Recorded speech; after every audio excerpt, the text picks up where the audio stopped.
optional. So turn.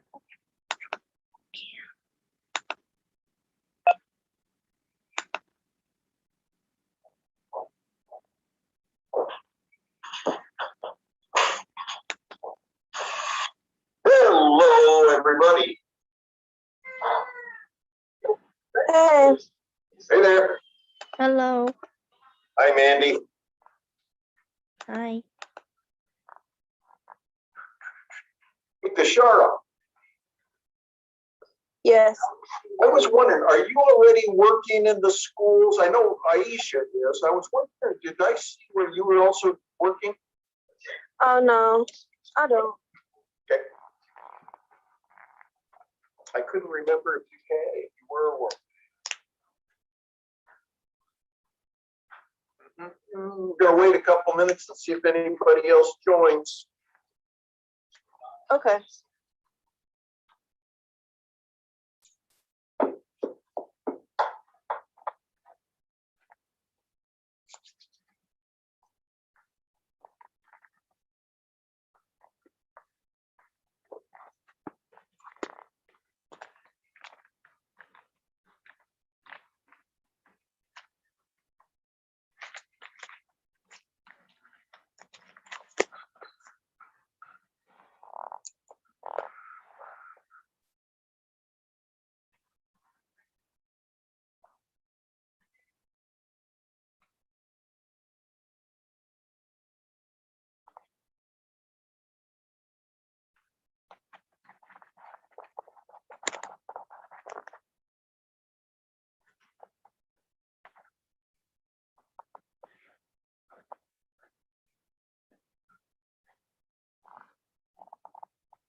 Before we start, I got to look real quick at the final exam just to make sure I tell you the truth on something. So let me do that. And let's see. Let's get there.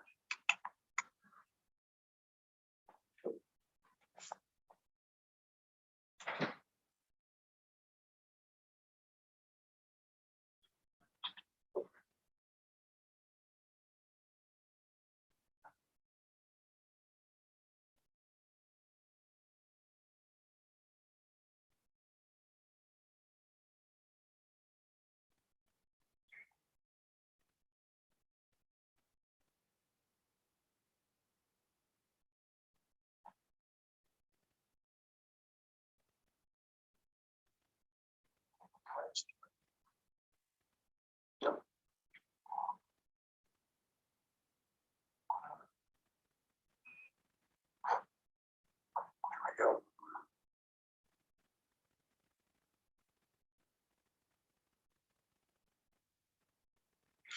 Almost there. And just got to look at something on the exam, and then we will get started with just the three of us.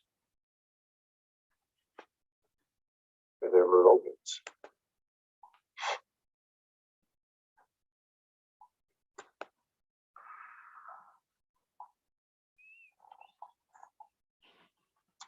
All right, here it is.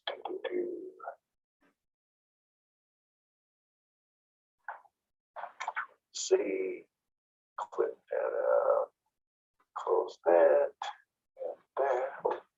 and good. Yep, that's got that.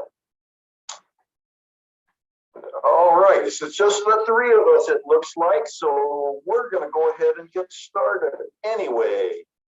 So what I wanted to do today was I wanted to make sure everybody's comfortable with doing these constituents, okay? And I'm gonna show you the question as it's gonna be on the exam. Insert this, page break, put it up here, Control V. And then I'm going to share this. I think I am. Control V. Come on. Well, that didn't work. Well, did it? Hold on.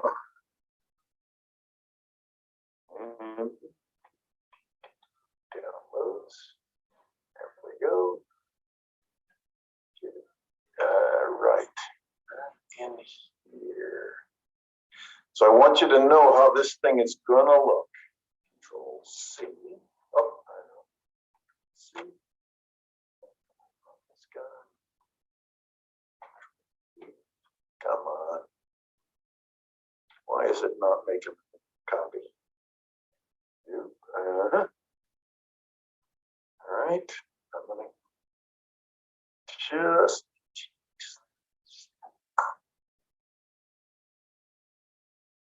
copy.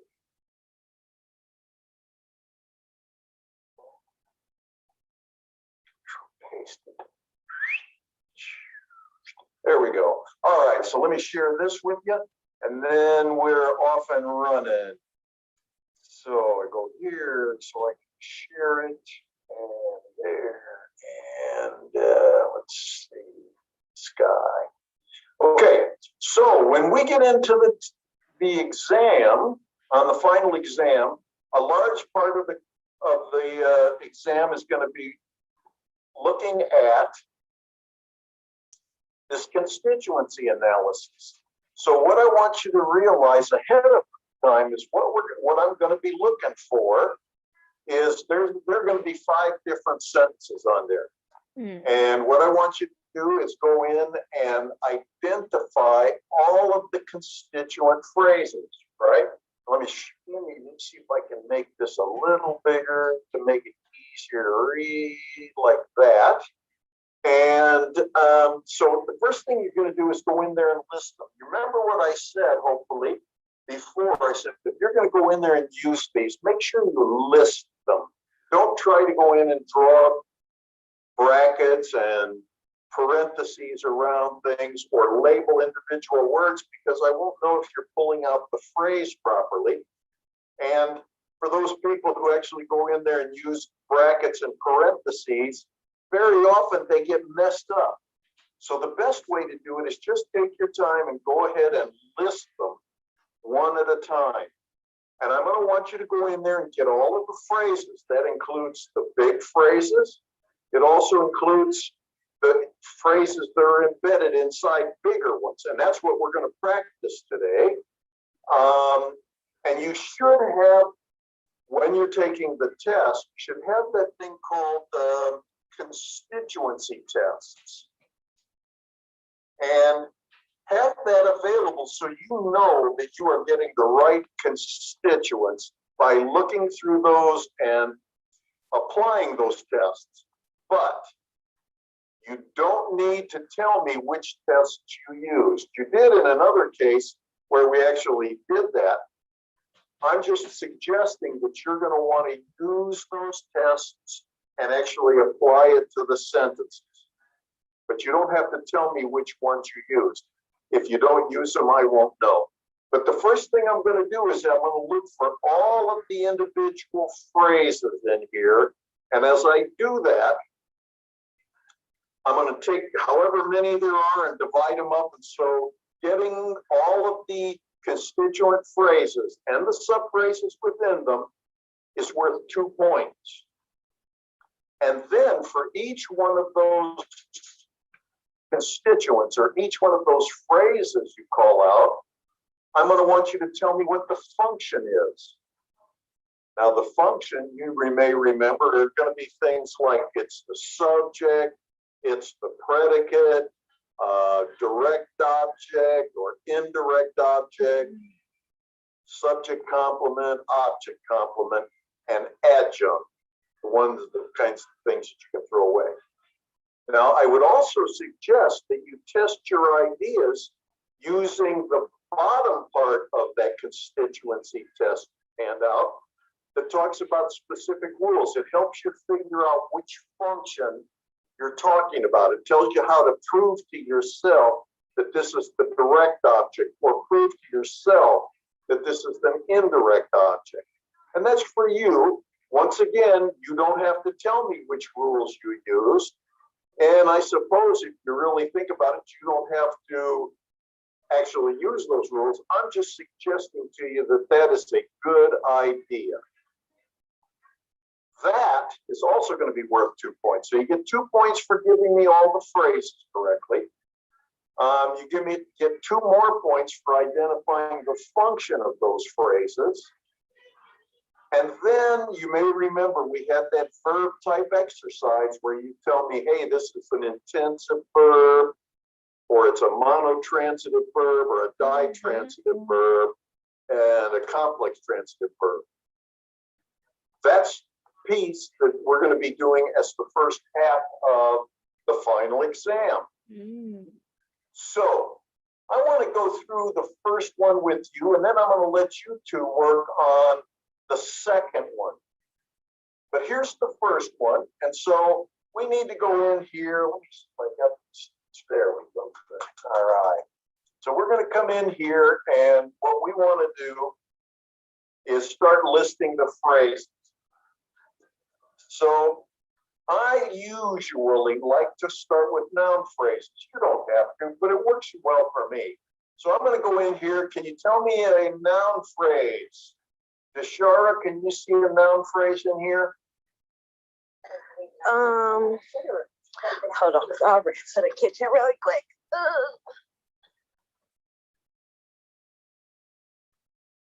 Okay.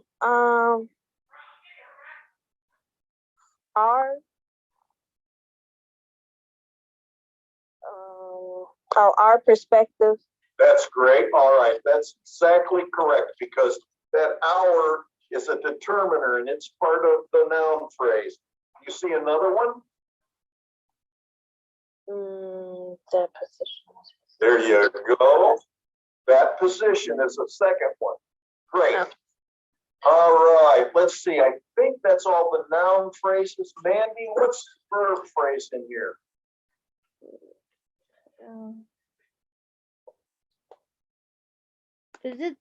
Is unacceptable?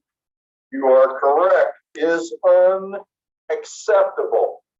It starts with the verb, right? Which is, and it goes to the end of the sentence. Perfect. So is unacceptable. Now, how about let's see, do we have any prepositional phrases? Oh wait, I had a question. So when you identify the noun phrase, is it our perspective, that position? Like, is that just one, or is that two parts of the sentence? These are two separate noun phrases. Okay. One is our perspective, so it's a determiner and a noun, and that position, once again, determiner and a noun. So Okay. Different ones. Okay. The BP is just one. That's because we're only dealing with simple sentences here. Okay. Let's see. I'm going to let Mandy. Is there a prepositional phrase? Is it from? Is there any more to it? Is it from by itself? From our perspective. All right, very good. You remember that most of the time when you're going to run into a preposition, it's going to be a preposition followed by a noun phrase. So we have that noun phrase up there. So we've got from our perspective, we've got the noun phrase up there. What else is left? Deshara, can you pull out anything in left? From our perspective, that position is unacceptable. I don't really see anything else to pull out. Okay. And let's see, Mandy, do you see anything we should pull out of there? One last phrase. What's it the other phrase? What's the other phrase? No, Miss Nora, I see your mic's still on, so you see it yet? No, I'm just reading the sentence, but I don't know. What does AP mean again? I didn't write that. Adjective. Adjective, right? Adjective. Okay. That Unacceptable, just unacceptable adjective phrase. Exactly. Unacceptable. Now, that's definitely an adjective, and it's kind of all there by itself. There's no adverb in front of it. So we've got this. Now, let's go in here and do one more thing. We need to do one other. The next step is to talk about what is the function of these things. And so if we look at our perspective, which we saw was part of from our perspective, what might we say? Well, I'm going to give you this one the first time, and I'm going to say it is the object of the preposition, right? Because normally we wouldn't just say from, that position is unacceptable. We got to say from where. And that where, in this case, is going to be the object of the preposition, and it's the noun phrase that comes inside that prepositional phrase. Now, how about this one? Mandy, you're up next. What is the function of that position? Object of preposition. So I know which part. I'm sorry to cut her off if she was about to talk, but the part that I'm confused on is identifying the function of that. Like, I don't really know like the difference to like identify it, I guess. Like, I know you went down the list of them, but like I don't really know how to explain them. Well, so what you're going to do is you're just going to kind of come in here and have to tell me what's the subject.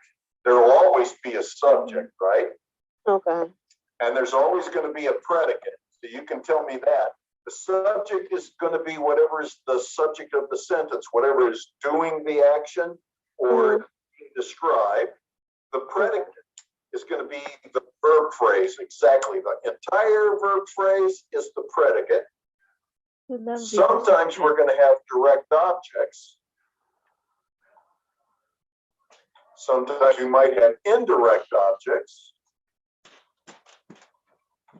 We could have subject complements. We could have object complements.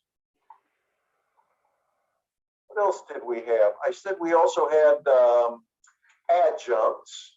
Yeah, adjunct. And let's see, is that everything? Object, indirect object. Oh, and so I'm going to also throw on here object of the preposition, because we've just pulled one of those out, right? And so object of the preposition. And let's shrink this up so we see the difference here. So I'm just going to make that a little bit smaller. Those are the kinds of things I'm looking for when we look for the functions. And if you're not familiar with them or you want to review those, the thing to do is there's one of the PowerPoints and one of the videos, maybe two videos actually, is set up for talking about those sentence functions.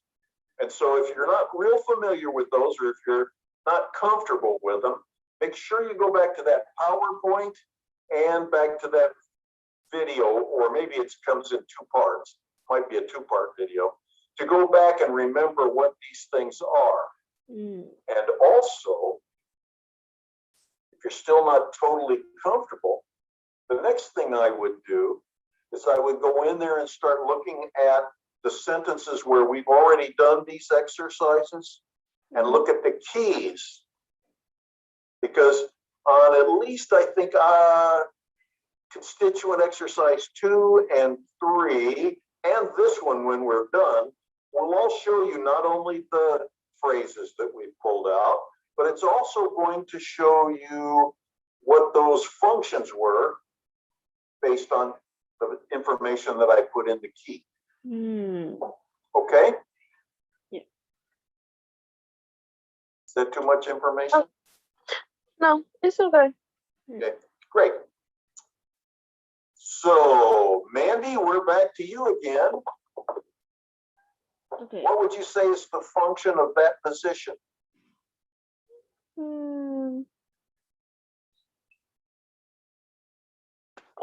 It would be the subject. You are right. It is exactly. It is going to be the subject because it's in this particular case, it's not doing anything. What it's doing is it's being described, right? Yes. With is. All right. And then we said the verb phrase, we can go with this one's easy. We just call it the predicate every time, and you're great. Good. Now, this one is going to be a little bit different. You might want to look at it and say, okay, what is this? Is it the subject? No, we've already got that. Is it the predicate? No, we've also already got that. Is it the direct object or the indirect object? Can't be that because it's in front of the verb. In fact, it's at the very front of the sentence. Is it a subject complement? It's not a subject complement because it's not in the right place, not an object complement. Could it be an adjunct? Well, you may remember the test for an adjunct is can we throw it away and still have a sensible sentence? And we could. That position is unacceptable is a perfectly good sentence. And we could also move it and say that position is unacceptable from our perspective. And so in that particular case, it would be able to be moved from one place to another. That tests that it was just that movement by itself tests that we have a constituent, but the fact that we can move it indicates that we've got an adjunct. And an adjunct is kind of like something that isn't really necessary. Usually, this is something to note on your paper, on some notes. Adjuncts are usually adverbs or prepositional phrases that are acting like adverbs. In this case, we know it's an adjunct because we can move it and we can delete it. And in both cases, we still have a sensible subject. A sensible sentence. So it's going to be an adjunct. But don't be too quick to say adjunct on too many things. I don't put in very many. There are a couple, but you're going to want to watch for what I can delete and everything is still okay, or what I can move from one place to another. Those are the two tests for an adjunct. And then finally, here's another place to make a note. When you're looking at these adjective phrases, you've got to look and see, one, is it a subject complement? And in this case, it is. It is a subject complement. You may remember. Ego. There we go. It's a subject complement because it's coming after a linking verb, and it is basically describing or renaming the subject. The subject was that position. That position is something. What is that something? Unacceptable. And so it would be a subject complement. Now, so here we would sit and I'd go, okay, I've got these. I've got about 0.4 points for each one of these. So you get this, the phrases is going to be 2 points, and the function, that's going to be another 2 points. The fifth point is going to be what type of a verb is it? Type of verb? And I already mentioned it, but it's the verb is is, what kind of a verb is that? This is linking. Linking.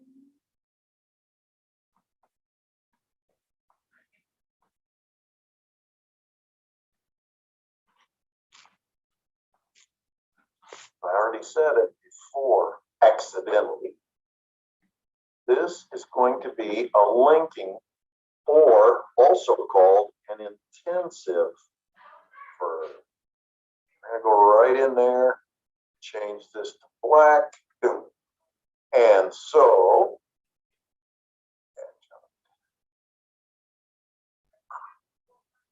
we've got a linking or intensive verb, right?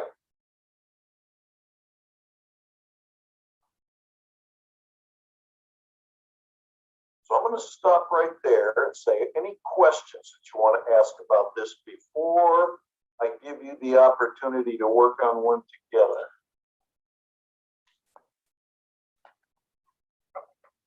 I think I'm okay. We may be able to break it down. You okay? Yeah. Mandy, you okay? Yeah. All right. So let me make another suggestion to you. There's two documents that you might find really helpful at this moment.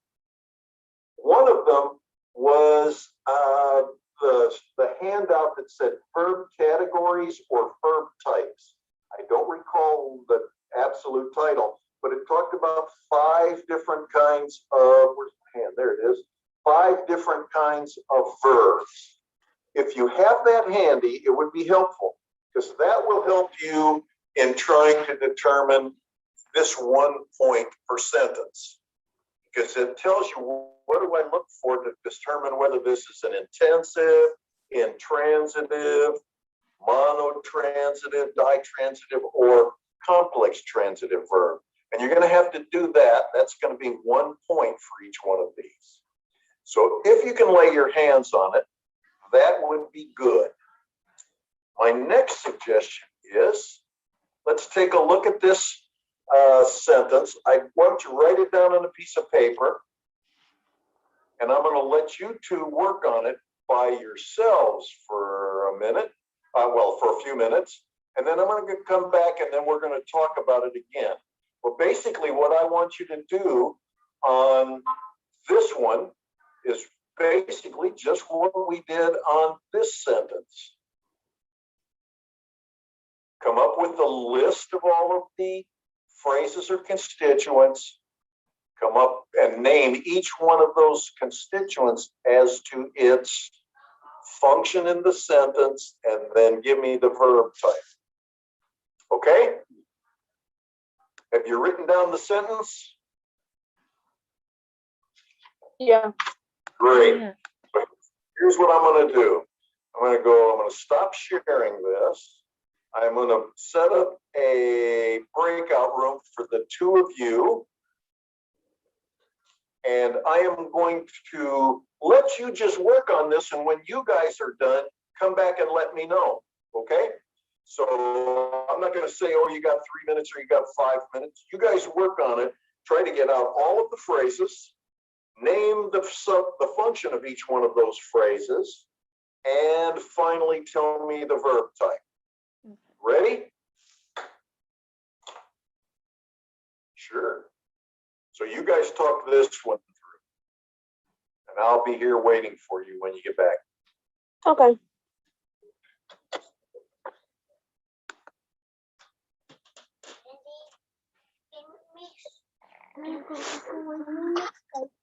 Hello, can you hear me?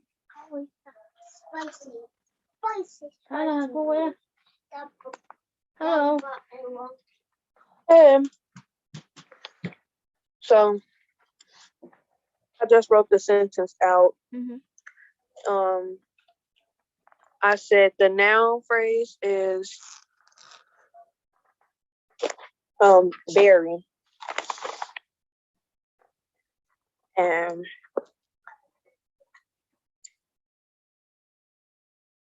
the verb phrase is walk across the way. And then he said it has to be like the whole like the entire sentence, right? So it's like walked across Yeah, the the floor. entire the entire phrase. Yeah, that's what he said. Okay.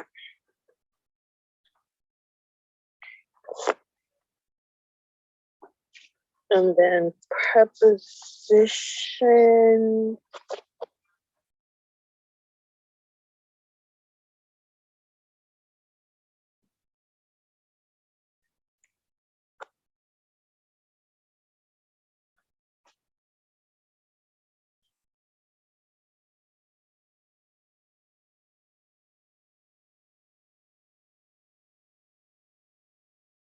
Do you know what the preposition is, or what else we can pull out from the sentence? What with the it has to have a prepositional phrase. Would it be the across the floor part? That one? That That's what I that's what I thought too. I just wanted to make sure. that might be the preposition phrase. Okay. And then um the AP is the adjective phrase or the adverb phrase. I think adjective phrase. Um Barry walked across the floor. I don't know. Across.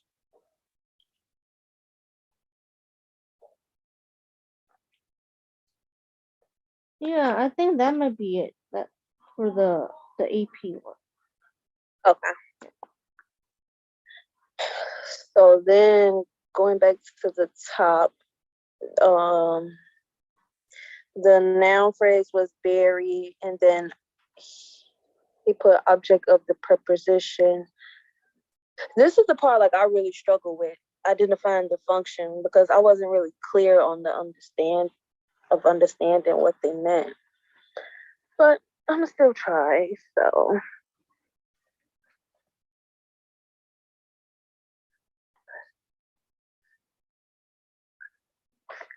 okay, I think the subject is Barry.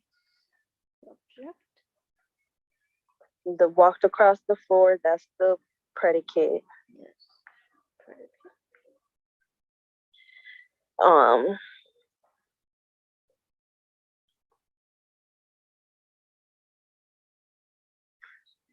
Across the floor. What can No that be? object. Would it be the adjunct for this one? Um, I don't know because he said that the adjunct means to like remove it. So if we were to remove across the floor, since I don't know. You know what? Screwed something up and popped you out, so I'm going to pop you back in there. I have had an old 3-minute limit on that I didn't mean to have, so I'm going to just open up the rooms, let you go right back, unless you're done. Well, we're like halfway done. I think we're kind. Well, I don't know. I think I'm kind of stuck on You're going to the start? third part. Yeah. All right. So So far. what you got? So far, I said that the noun phrase was Barry. Okay. The verb phrase was walked across the floor. VP walked across the floor. I agree with both of those. Okay. Excuse me. The prepositional phrase was across the floor, and then the adjective phrase was across. Well, not really, but you got the first three are perfect. You got Barry, you got walk across the floor, you got across the floor. One's missing, and across is the preposition and the prepositional phrase. So you can't pull that out and send it someplace else. Okay. What else beside that prepositional phrase? Anything?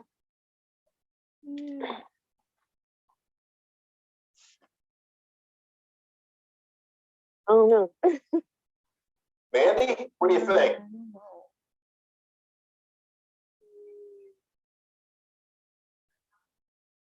What was it when we talked about, let's see, from our perspective? We had something similar when we said from our perspective.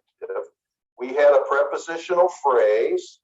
From was the preposition.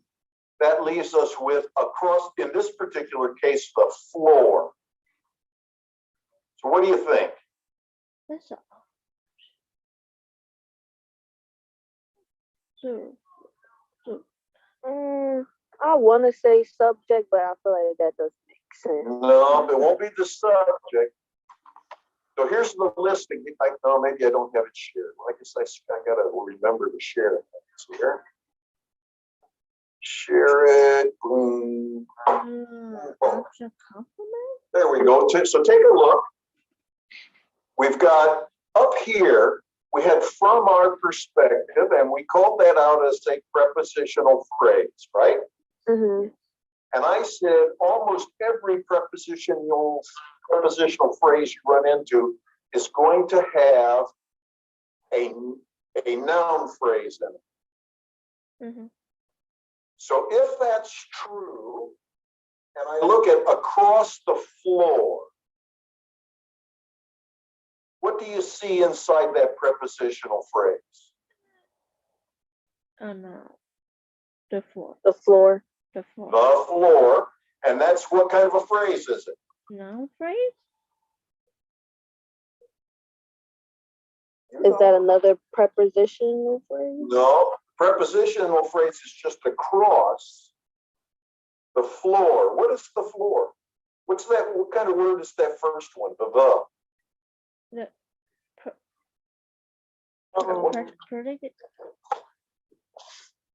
I know it, but I can't remember. NP, right?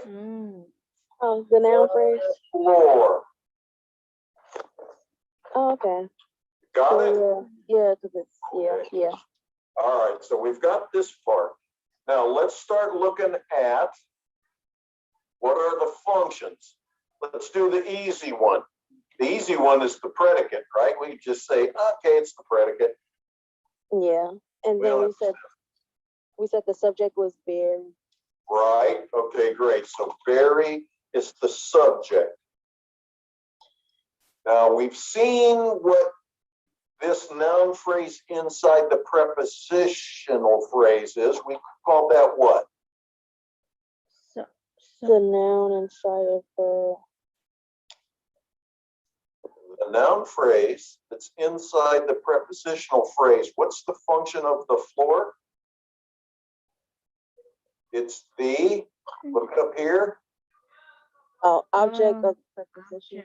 Right, you don't want to lose out on that one, because that one tends to be a real easy one. If you start to look and you see, I've got a prepositional phrase, you pull that out fine, then you're going to almost always have a noun phrase in it, and that noun phrase is going to be the object of the preposition. Okay. Now, the one last thing here that's kind of hard to figure out is, I don't know what you want to call it. I know I would just call it a complement of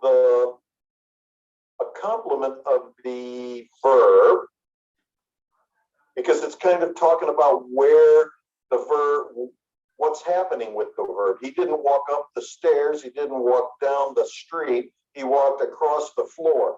I'm going to tell you to go in there, and I would do one of two things. I would either call this a verb complement, or I would call it a verb modifier. Even though it's not really an adjective, an adverb, you could call it either of these. Okay. Okay? Mandy, are you still there? Yes, I am. Okay. Are you following all of this? Yes. All right. So one last thing here, and this is one that messes people up almost. I probably get half the people getting this wrong. What kind of a verb is walked? Is it an intensive linking verb? Nope, because it's action, right?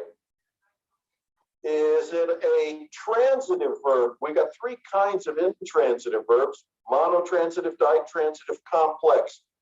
And if we had a direct object, it could be one of the transitives. In this case, the floor was not impacted by walking. It's just saying where it happened. The verb type on this one, I'm going to do it this way, is not intensive. It's not monotransitive, ditransitive, or complex transitive.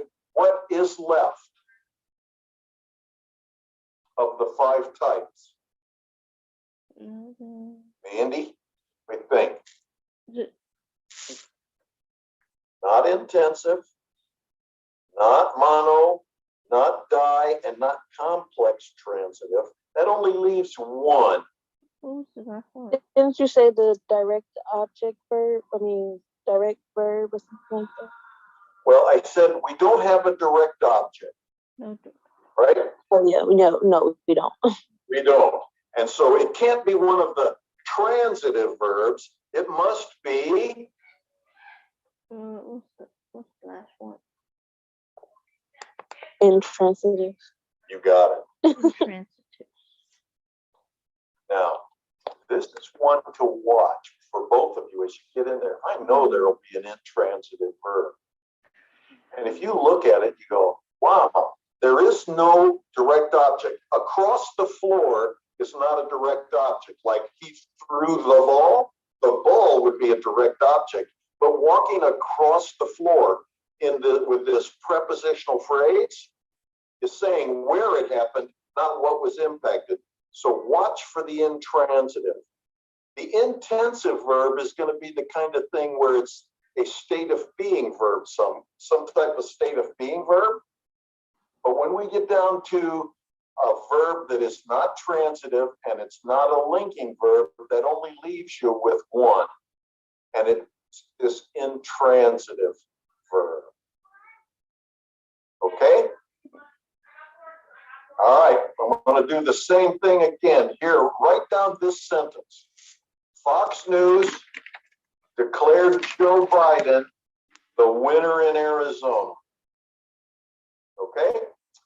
Fox News declared Joe Biden the winner in Arizona.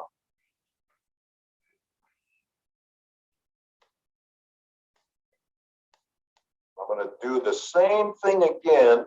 This time I'm going to be smarter and I'm not going to have a time limit on it by accident. So I'm going to stop sharing this. You got the sentence?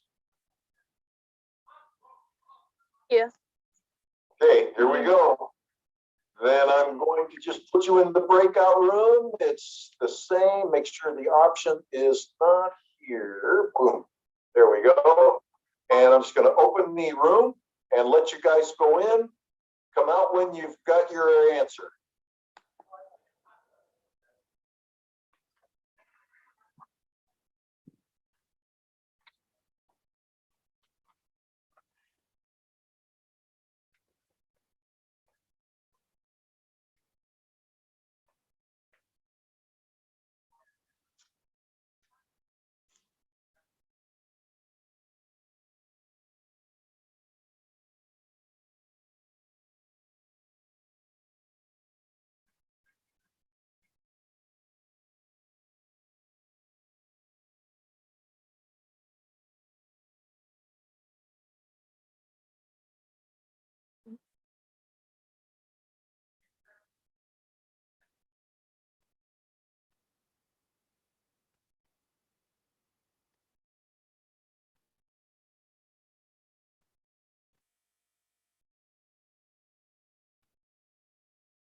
I'm sorry, I had to step away. Did you start writing the sentence out? Did you write the sentence down? Yeah. You need me to read it to you? Yeah, I got it. I found like two. I'm not sure if I have written down two noun phrases, like the Fox News and Joe Biden. That's what I have for the noun phrase. Yeah. That's what I would say too. And then declared is the verb phrase.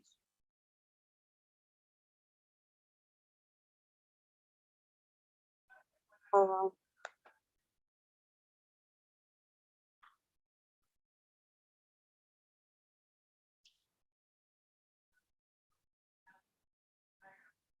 oh, the verb phrase is declared Joe Biden the winner. I think you have to put the whole thing. Yeah.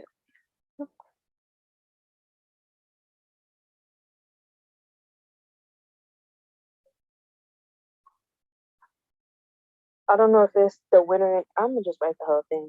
The winner in Arizona.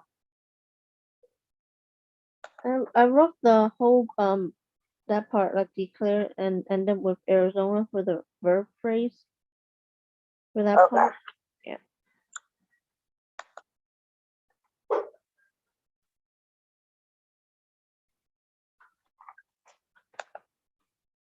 So the last sentence that we did, he said the noun phrase was the floor. So I think um another noun phrase is What? the winner.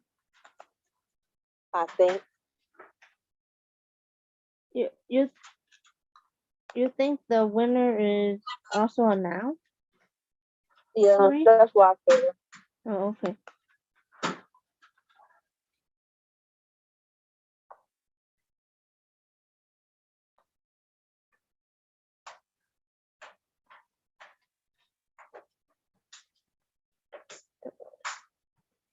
But I don't know about the prepositional phrase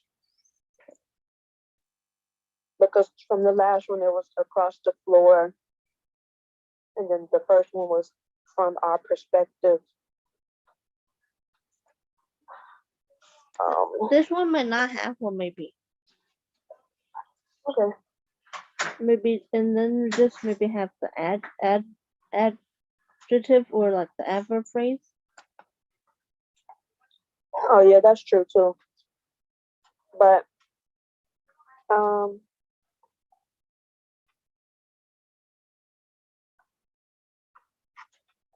I don't know. Do you think winner is like an adjective or not really?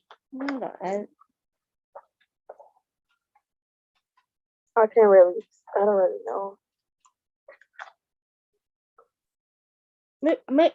Would the maybe the in Arizona be the prepositional thing? Oh yeah, that too. That might be the prepositional phrase then in Arizona. Okay. Yeah.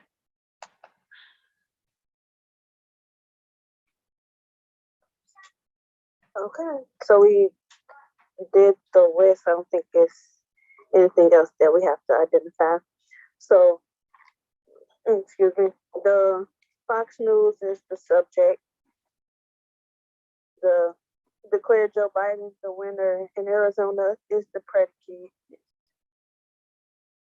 Um, Joe Biden, is that like the direct object or um, someone affected? Or I think the indirect object, because I think a person who's affected is the indirect object.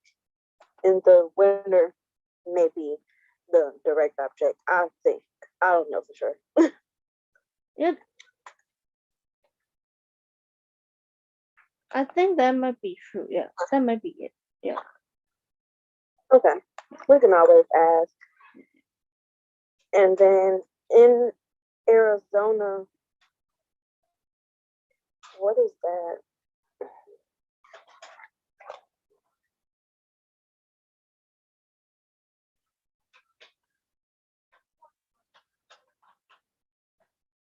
Um,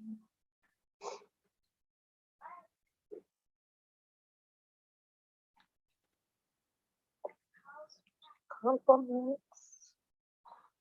I'm not sure. Do you think we should go back to with the professor, or you think we can still ask more? I think we can go back. We're not sure about that part, right? Okay. Yeah, we can go back. Okay.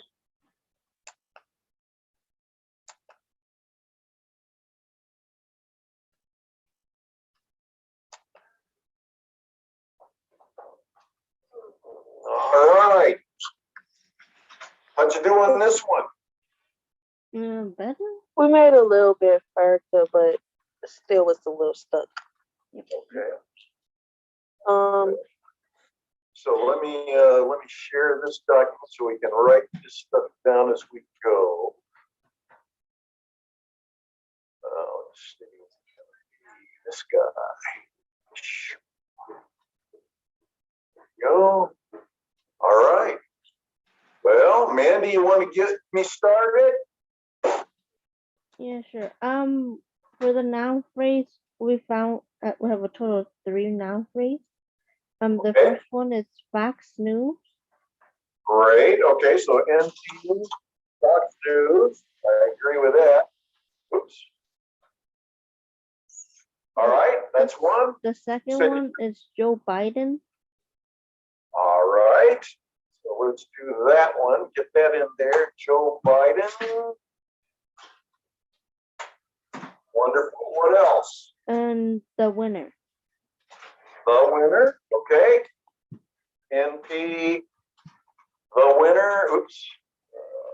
Yeah.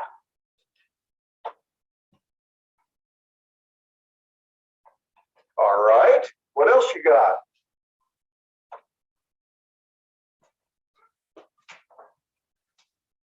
Sure.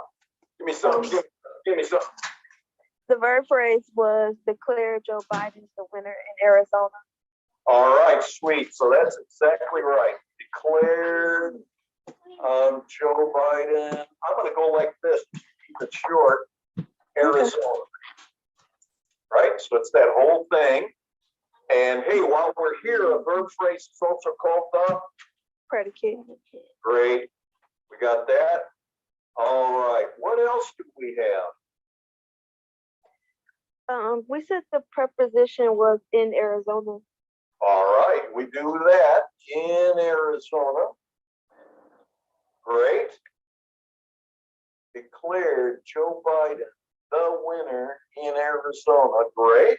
Anything else? Should be one more thing there One more. in that prepositional phrase. The winner.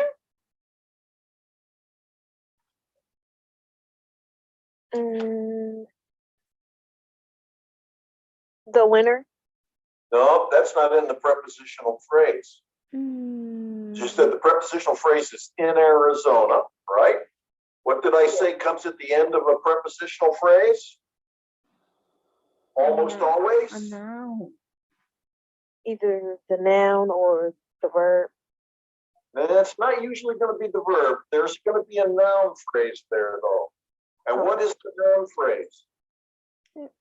What? Arizona. Yeah. Oh, Arizona. It's the proper noun, right? Okay, yeah. So, the preposition is the word in, basically, like in Arizona. Then the noun phrase is Arizona. Oh, Yeah. so much to remember. Huh? I said so much to remember. I know. But we've seen a few of them along the way here, so you don't forget them. And I'll make sure that you have this so you've got the key to what we did. Okay, so I think Mandy told me Fox News was a noun phrase. What is the function of that noun phrase, Mandy? The subject. Oh, you are absolutely correct. How about, since you also gave me Joe Biden, what is Joe Biden? We said his name may be the indirect object. It's not going to be the indirect object. The object of Yeah, which object? Not indirect, but Direct object. The direct object, right? He was the one who was declared. So he was the one impacted by the declaration. So it's the direct object. Now, don't jump too quick on this one. Remember, the winner is renaming Joe Biden. Indirect? It's not the beneficiary, so we know it's not going to be the indirect object. What is this thing, the winner?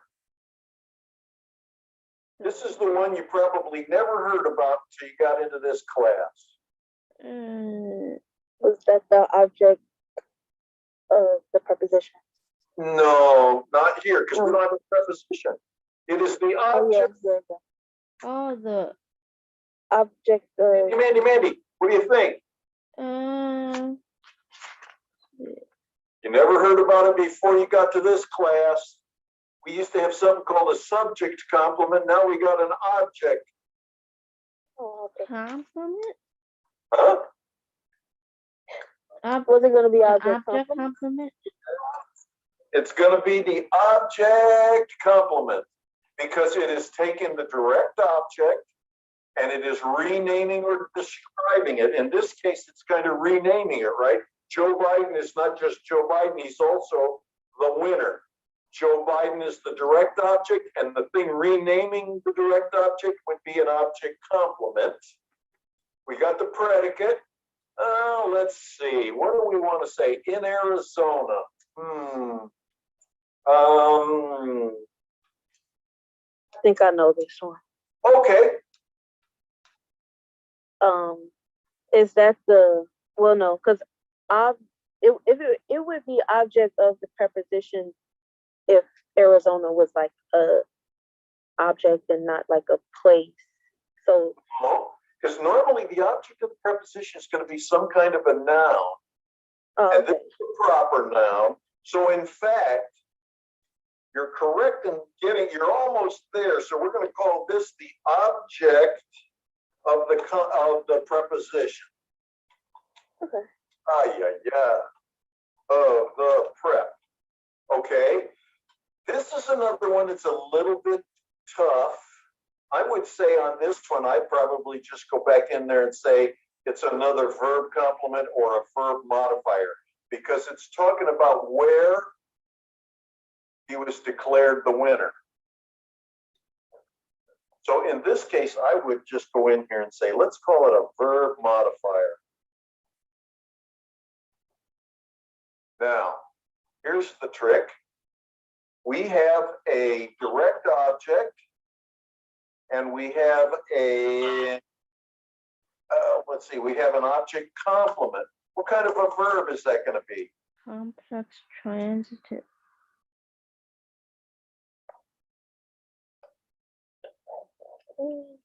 Anybody got a clue? It's going to be one of the transitives because we got a direct object.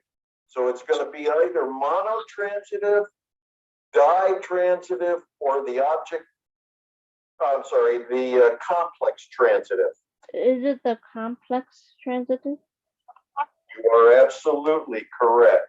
It is the complex transitive because, and simply because, it has that object complement in it. All right, so I'm going to go here and go like that. And what did I do? All right, so we can go like this.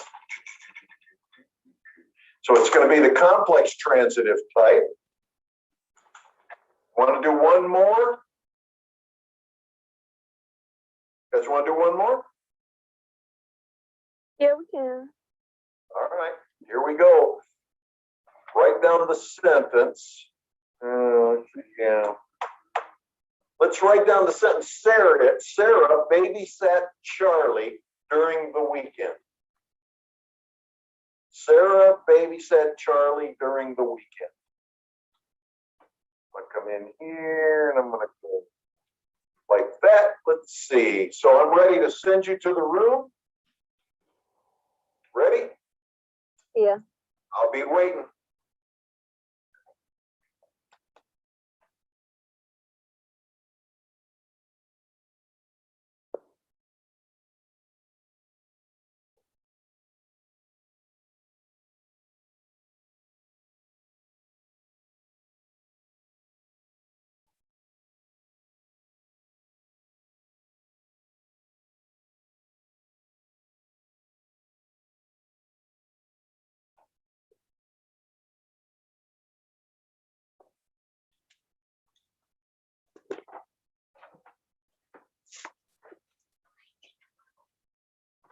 it out. I'm not done. 10 minutes. I don't know. When I'm done, I tell you. Okay, go. Tell you like spice. Spice. Get out.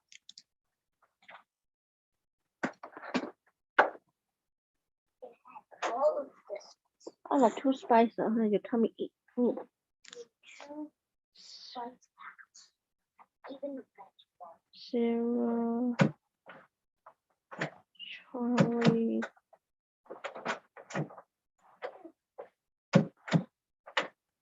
The weekend.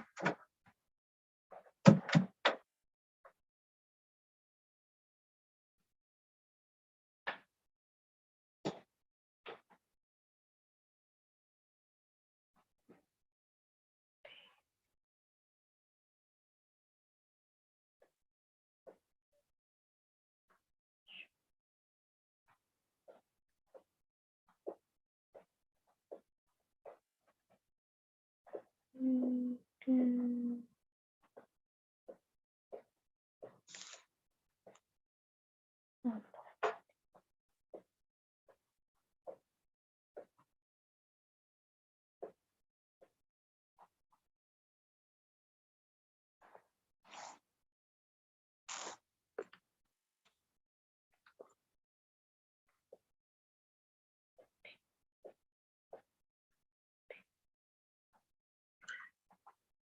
Hey, so I put Sarah as the noun phrase, babysit Charlie during the weekend as the verb phrase, Charlie the noun phrase, the weekend, the prepositional phrase, but I left out during, so I don't know if, well, I put during as a part of the verb phrase, but I don't know about the rest.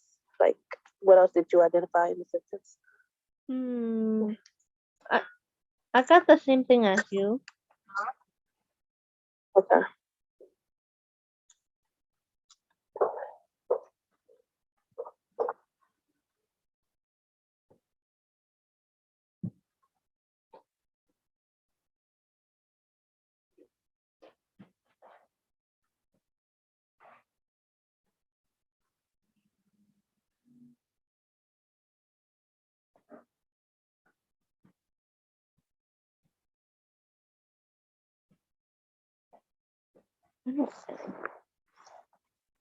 So this the names.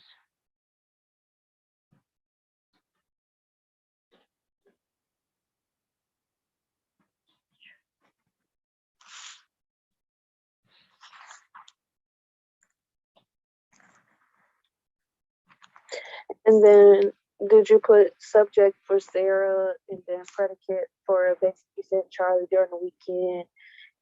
And is Charlie the indirect object and is the weekend the verb modifier?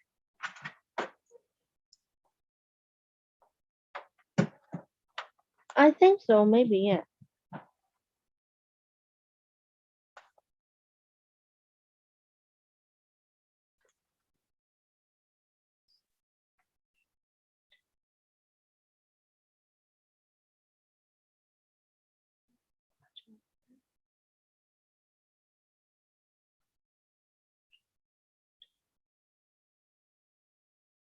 Okay, we can go back to the meter.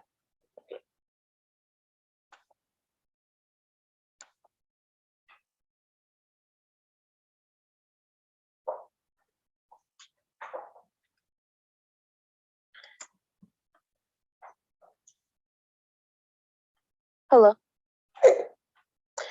Okay, so we put Sarah as the noun phrase and the subject. Okay, so you're gonna jump and go faster. Okay, Sarah is subject. Okay, gotcha. All right, next. And then we put babysitting Charlie during the weekend as the verb phrase and the predicate. All right, weekend. There we go. Predicate. Okay. And Charlie was, well, Charlie is the noun phrase. Okay. What did you figure that out to be? I think indirect object. See, we can't have an indirect object without having a direct object. So is it the direct object then? It is. Okay. So what is an example of an indirect object? Because I get the two mixed up. I thought the direct object is the action, and then the indirect object is like someone being affected by the action. Well, actually, the direct object is being affected by the object or by the action, but an indirect object is the beneficiary of the action and the direct object. Let me give you an example down here. And what I'm going to just say is Sarah threw. Okay, so we're going to go through. We're going to say the ball. In this case, we could call Charlie the indirect object, but it's more often stated something like this. Threw Charlie the ball. Now notice the difference. Did she throw Charlie?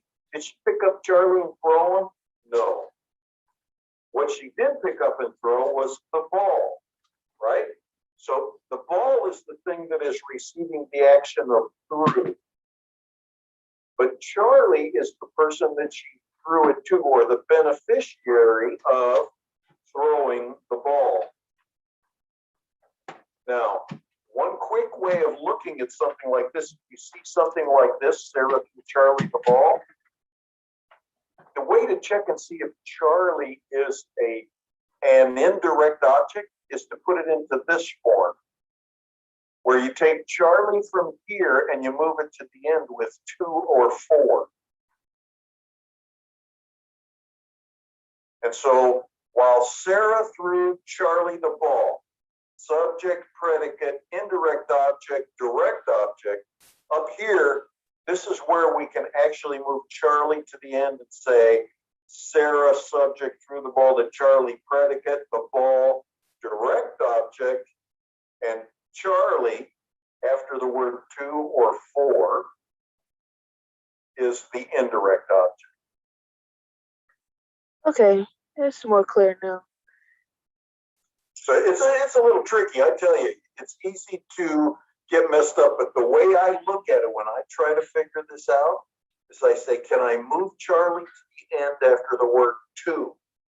If I can, then that is probably going to be the indirect object, because you can't say Sarah threw Charlie to the ball. That's a whole different sentence, right? That's where she actually picked up Charlie and threw him. So right. The object cannot move to the end after 2, but the indirect object can. Okay. All right. What else do we have in here? During the weekend. Oh, sorry. Wasn't supposed to give it to you. Yeah, we were asking each other that, like, what is during the weekend? But is that the prepositional phrase? It is. So if you're not familiar with the prepositions, go back into the book.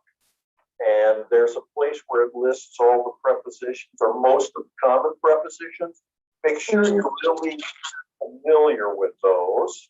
And this, again, is kind of just a verb modifier. It's saying when it happened, kind of like an adverb. But since it's a prepositional phrase, just maybe call it a verb modifier. There's one last thing to call out. The weekend. Uh-huh. And what would we say that is? A noun phrase. And it is the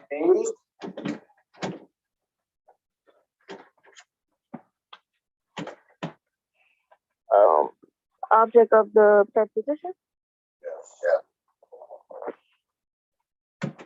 Just like that. Object of preposition. Okay, here's what I'm going to do. I'm going to take this out. And I am going to send this to you. And why don't don't you just fill out these last two and send it to me sometime when you got a chance? Okay. Okay? It'll give you the practice, and it'll give me an opportunity to see if you're doing well on it. Okay? Okay, sounds good.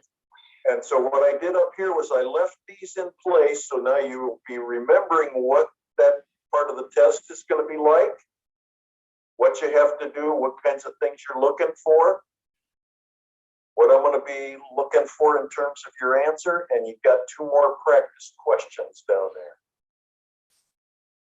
All right. What else can I do for you today? I think that was pretty much it. That was like the main part I was struggling on. Oh, is Mandy still here? Yeah, I am. Yeah. Oh, man. I was looking at my list of pictures over here and you didn't show up. I didn't mean to ignore you. I'm going to send you this also. Yeah, okay. Practice those last two on your own and send them to me just so I can see how you're doing. Okay. Okay? Yeah. Do you have a question? Any questions for me for now? I think I'm good for now. Okay. Yeah. Now, here's one of the things I'm going to tell you. I want you to listen real carefully. Everybody listening? Yeah. Yeah. If you do poorly on the exam and you never call me for help, I'm going to be real disappointed. I'm going to call. I want you to call. I don't want anybody getting low scores. So I'm more than happy to help because that makes it a learning experience, not just another dumb old final exam. Okay? Everybody got me? Yeah. So, Yeah. do we just call you like on Zoom or do we just call you? Well, I'm usually not on Zoom, so you could send me an email or you could call, text me on my phone or even call me on my phone. Okay. And the only way you can get a hold of me on Zoom is if I'm actually here. So you're certainly able to come during my office hours, but you don't have to limit yourself to the office hours. Email, text, and telephone tend to work. And I'm more than happy to help because that's what I'm here for. Okay? I don't know why people don't want to call me. I guess I'm just mean, nasty, arbitrary, and capricious. But now you know you can call me. And Mandy, you can call me too. And if you have any of your classmates out there and you say, just call John. Because I'm here for you. All right? Okay, thank you. Okay. You guys have a real good day. Have a good weekend. I'll see you next Monday. And you may want to be thinking even ahead of time about what kind of a topic you want on that last part of the project. You know who your partners are. You can contact them by email to start kicking that around. That way on Monday when you're in here, you can just really get going. Okay? Okay. All right. All right, see you Monday. Look forward to seeing you on Monday. Thank you. You too. Bye. Thank you. Bye. Bye.